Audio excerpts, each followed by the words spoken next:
Welcome back, guys. So here is part 4 of my Halloween Advent calendar.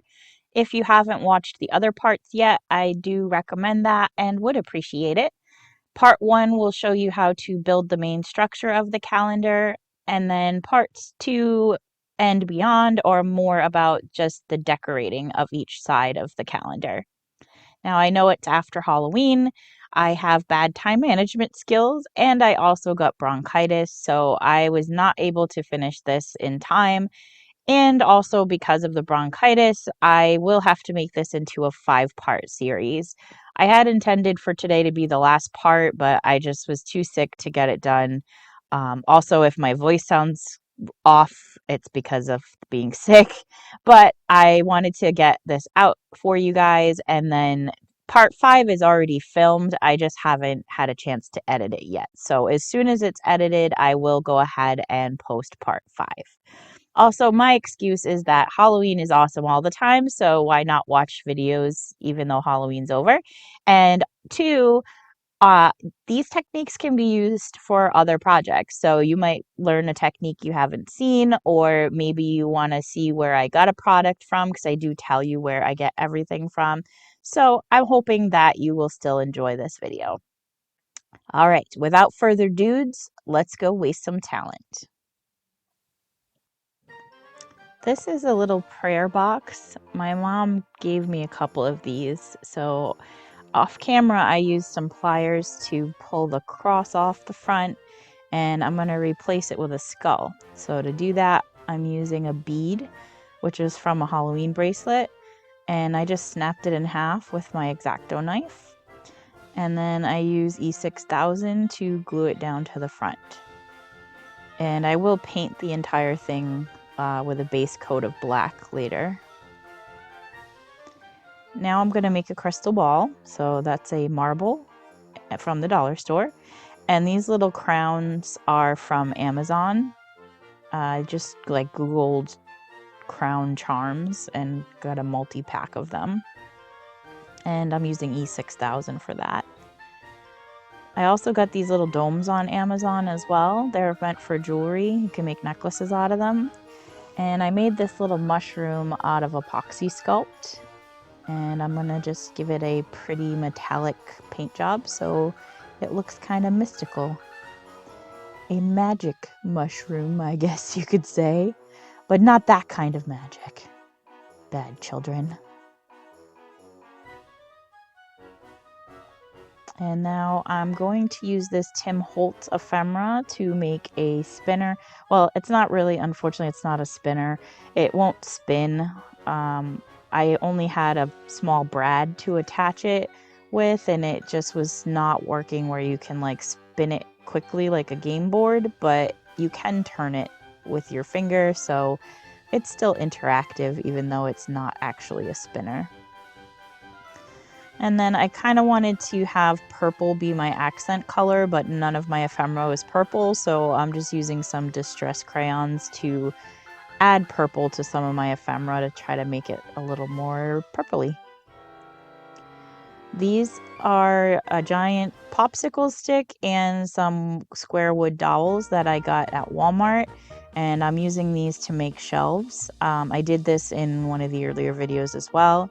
You just use the X-Acto knife to distress it a bit. And to stain it this time, I'm using these furniture repair markers that I got at Dollar Tree. And actually in the video, this looks way more like brown. In person, it looked really yellow and kind of gross, but once I aged it, it looked better. And then to add a decorative element, I'm gluing beads on the underside of the shelf. Except I glued them on the wrong way, so this is me just tipping them over so they're facing the right direction. And that's how that looks. So I'm going to attach the shelves with wood glue and hot glue. When I attach my spell book, you'll notice that I also attach a candlestick. It might look familiar because it is from the game Clue. And to create the candlestick, I used a Q-tip and a little piece of wire. And you'll see that I put a book here, a paper book. That's just to keep my crystal ball in place. I don't glue it there, I glue it here. And this was made from Tim Holtz Ephemera, the book. And then this is a little charm that came off of a necklace.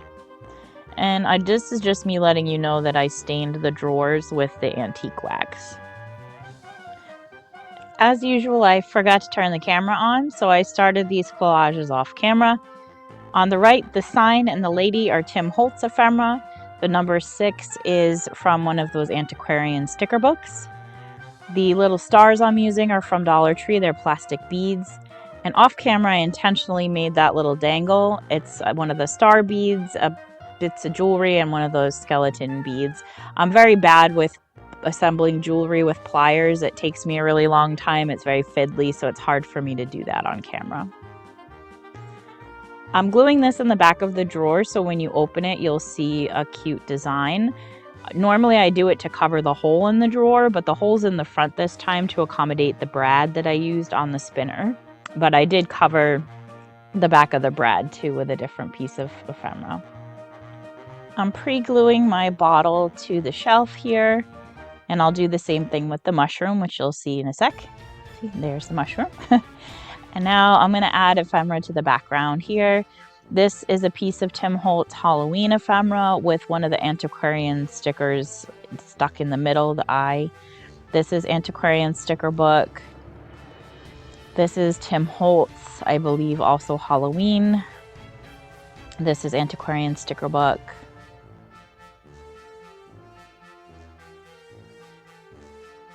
This is Tim Holtz with a Tim Holtz sticker. The sticker is from the Halloween sticker book that came out this year.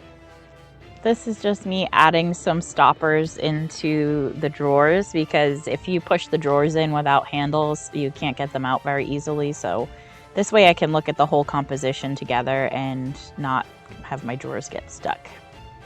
So that tag I made and then realized it was in the way, so I decided to stick it to the background. It's made from some ephemera from a book that I got on Amazon, a Halloween ephemera book. Actually, I have 2 of them. I do show you those in a previous video. So the inside of this box had praying hands in it, and I couldn't get those out. So I covered the back of the box with epoxy sculpt and let it dry.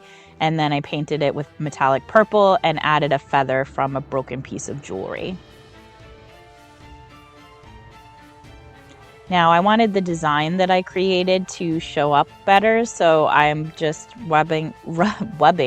I'm rubbing some silver paint onto the details, but later I do change it to more of a copper gold color.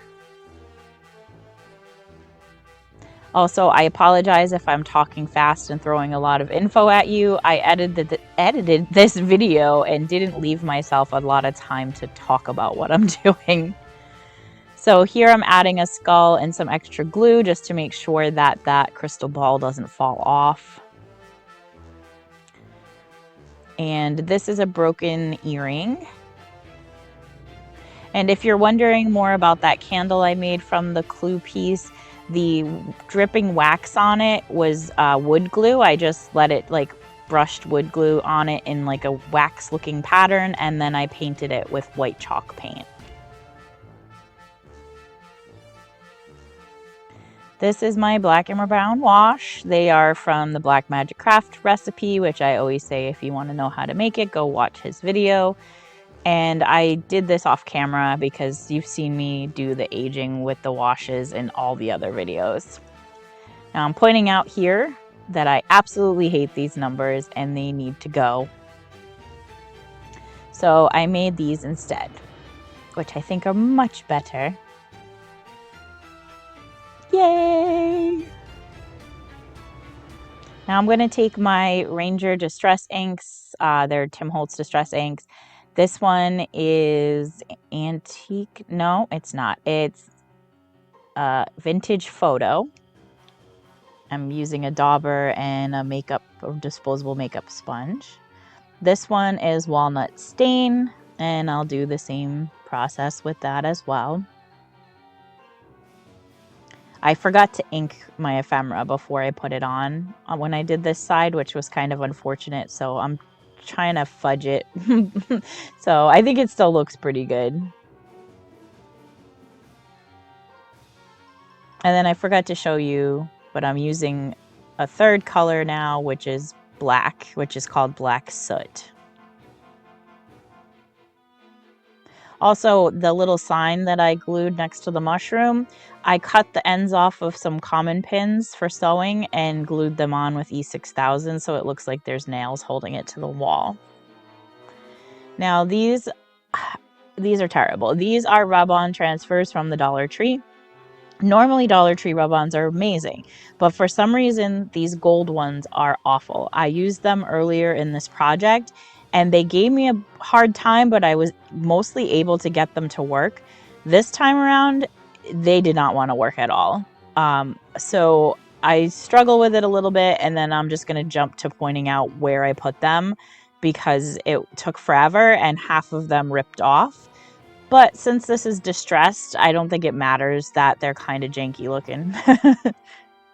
So I added some gold star confetti and some paint to that, and then I put UV resin over both numbers because I thought they needed a little something something.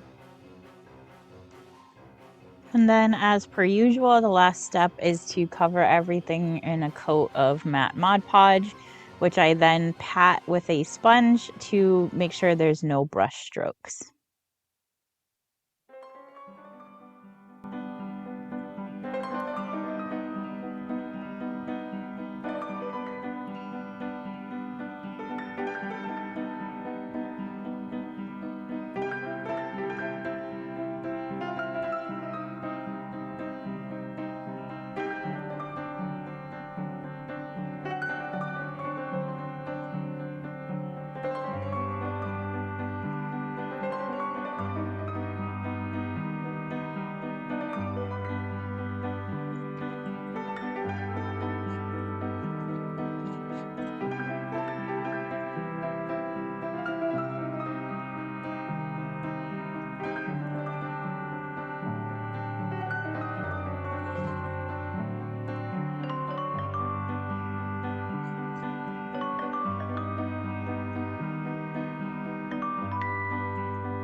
So that is it for part 4. I hope you guys enjoyed my little fortune teller theme.